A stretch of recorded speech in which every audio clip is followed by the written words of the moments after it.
Já estamos de volta e o Você Feliz vai falar agora sobre um assunto delicado, que já falamos até no programa com a psicóloga, que é a alienação parental. Só que dessa vez teremos uma advogada para responder muitas perguntas que os pais, devem estar se fazendo sobre esse tema até hoje, né? Verdade, gente, porque aceitar mudanças nunca é fácil, né? Principalmente quando essas não dependem da nossa vontade.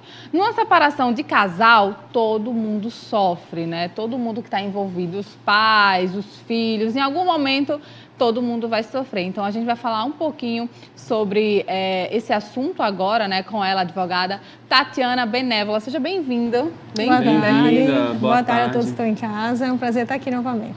A gente tem que falar sobre esse assunto, né, que as pessoas ainda têm dúvida, né, os pais, enfim, as famílias. Para começar, vamos logo esclarecendo o que é alienação parental, para ficar claro de uma vez por todas. Então, Luiz, assim, a alienação parental, do ponto de vista clínico, psicológico, na verdade, é vamos chamar assim, uma patologia clínica, uma patologia psíquica, onde, na verdade, um dos pais, eles visam dolosamente quebrar o vínculo que o outro pai possui sobre o filho. É o que a gente chama no jargão popular da lavagem cerebral. O pai que está vitimado pela separação, ele tende a falar mal do pai, a denegrir a imagem do pai ou da mãe, é o que ela chama de campanha difamatória. A própria mãe ou o próprio pai cria um contexto equivocado sobre a imagem dele. E, juridicamente, essa lei, que surgiu em 2010, ela traz a alienação parental como uma quebra de um direito fundamental.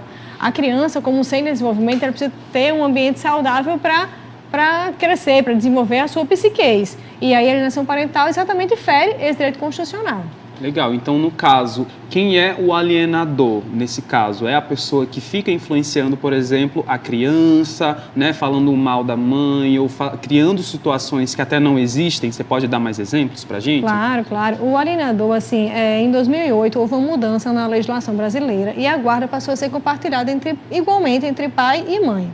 Todavia, a gente sabe que, na prática, de fato, as crianças permanecem muito tempo com a mãe. Então, existem estudos do IBGE, dados estatísticos que entendem que, em regra, a assediadora é a mãe. Assim, é um índice altíssimo, de 95% a 98% das assediadoras são as mães. A lei versa, contudo, que o pai pode ser um alienador, os avós, o grupo familiar, a pessoa que detém uma influência sobre a criança, ele consegue aliená-la dessa maneira, mas a vista, de fato, atualmente é a mãe. Não que a mãe, acredito eu, tenha um perfil mais vingativo ou possuidor da criança. Na verdade, ela passa mais tempo com o filho, então tem mais tempo, talvez, para agir dessa maneira, dessa conduta equivocada.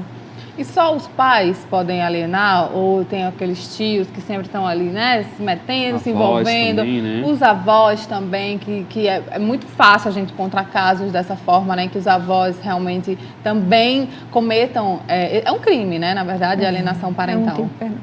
A lei versa exatamente sobre isso. Avós, o grupo familiar de uma maneira em geral, pessoas que têm uma influência sobre a criança. Padrinho, tio, um priminho que consegue denegrir a imagem do pai ou da mãe.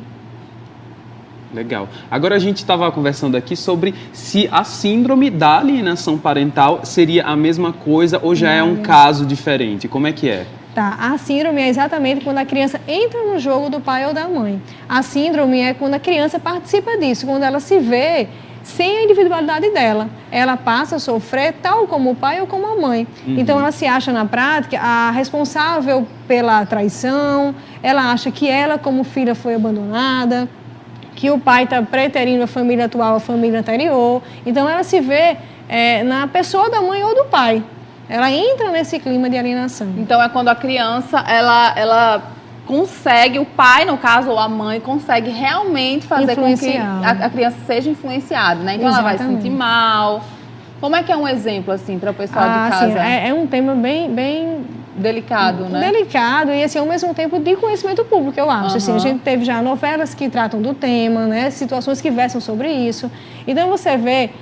se você procurar uma consulta rápida na internet, você vê vários doutrinadores que falam sobre sequências psicológicas que uma criança sofre. E aí a primeira delas, assim, de plano, que eles sempre elencam, é a situação da perda de individualidade. A criança não sabe se é ela ou se ela é a mãe ou o pai. porque ela se enxerga na maneira de vítima da mãe ou do pai, né? E aí, a longo prazo, a criança tem dificuldade, por exemplo, de se relacionar com o sexo oposto. Ela entende na cabeça dela que todo homem, por exemplo, seria tão mau caráter como foi o pai em relação à sua família, né? Assim, ela tende a ter um desapego muito grande das coisas, ela não consegue formar laços de afetividade, porque, de fato, ela não se enxerga como ela mesma. E ela vê um cenário em casa que permite ela não se enxergar dessa maneira. É como se fosse um trauma mesmo, né? É um trauma. Gera na criança e ela não vai conseguir mais, no caso, como você falou, que realmente é comum a gente ver, né? Quando cresce um adolescente, um adulto que tem aversão a casamento, né? Acontece isso mesmo. Isso prolonga-se até a relação afetiva. Assim, você vê muitos casos de pessoas que não conseguem se inserir no mercado de trabalho porque não tem uma identidade sobre o que gosta, sobre o que não quer. É o que os psicólogos chamam de falsa self. Ela não se enxerga como ela mesma, né? Então, assim, daí ela não consegue construir nenhum laço, nenhum emprego, porque ela não tem essa continuidade que ela não teve na infância. Legal, né? Porque realmente influencia na questão da criação da criança, né? Como ela vai se portar diante de determinadas situações, né? E isso pode ocasionar até outros problemas psicológicos, né, com a criança. Seriamente, com certeza. E como é que o legislador ele se porta diante desse contexto? Então, assim, a alienação parental ela sempre existiu. Né? Assim, quem milita nessa área de família, você sempre vê processos bem traumáticos em relação à questão da alienação. Em 2008 para cá, contudo, houve um projeto de lei. Em 2010, a lei foi sancionada, inclusive, no governo de Lula, né? na gestão de Lula. Hoje, o legislador ele tem um mecanismo legal, uma ferramenta que ele permite, diante de identificação no processo, ele, por exemplo, multar o pai alienador, ele discutir a guarda, tirar a guarda daquele pai e passar para o outro genitor que trate a criança de maneira harmônica, ele consegue penalizar de forma civil e criminal, ele tem uma amplitude de situações que ele, através de um estudo psicológico, ele faz. O julgador, dificilmente o juiz tem, embora tenha percepção do dia a dia, da prática, ele precisa de um estudo interdisciplinar que o psicólogo traga esse relato, a assistente social e ele como julgador. Então, ele penaliza essa situação. Entendido. Então, realmente, sendo constatada ali a alienação parental, vai acontecer uma punição, né, contra esse alienador. Acontece. Assim, é preciso também que a gente esclareça que não é qualquer comentário que a mãe ou o pai faça sobre o outro. Né? A alienação parental, ela é, como a gente chamou, uma síndrome de fato. Ela tem que se perpetuar, ela tem que ter o cunho doloso. A mãe ou o pai tem que querer, de fato, criar esse distanciamento parental entre pai ou entre mãe, não é isso? Não deixar que o filho veja o pai ou a mãe. Existem exemplos bem tipos. Assim, a própria lei traz um rol de exemplos. Ela cita que a mãe ou o pai que, por exemplo, esconde do outro genitor a data da reunião de pais e mestres, ou então alguma orientação médica. Chega a situações que ela muda de domicílio, ela muda de cidade para evitar um contato com o pai e a criança, né? Em situações extremas, assim, existem mães que induzem a criança, incutem na cabeça da criança que o pai assediou ela sexualmente. Então, o pai talvez tenha um carinho mais íntimo e ela incute na cabeça da criança que aquilo excede do razoável e a criança passa a achar, na verdade, que o pai é um assediador dela. Então, é uma criança que cresce cheia de complexos, assim, né? É um assunto muito delicado mesmo, que delicado, precisa ser né? conversado, né? Por isso que a gente está com essa entrevista aqui para vocês que podem estar passando por uma situação dessas ou alguém mais próximo, para que você também tente ajudar essa pessoa da melhor forma possível, né? Com certeza, é por isso que a gente traz, né, convidados aqui para conversar sobre esse tipo de situação. Se você está passando por algum momento assim delicado, quiser conversar junto com a gente, tirar alguma dúvida, entre em contato com a gente através do nosso WhatsApp 981056955.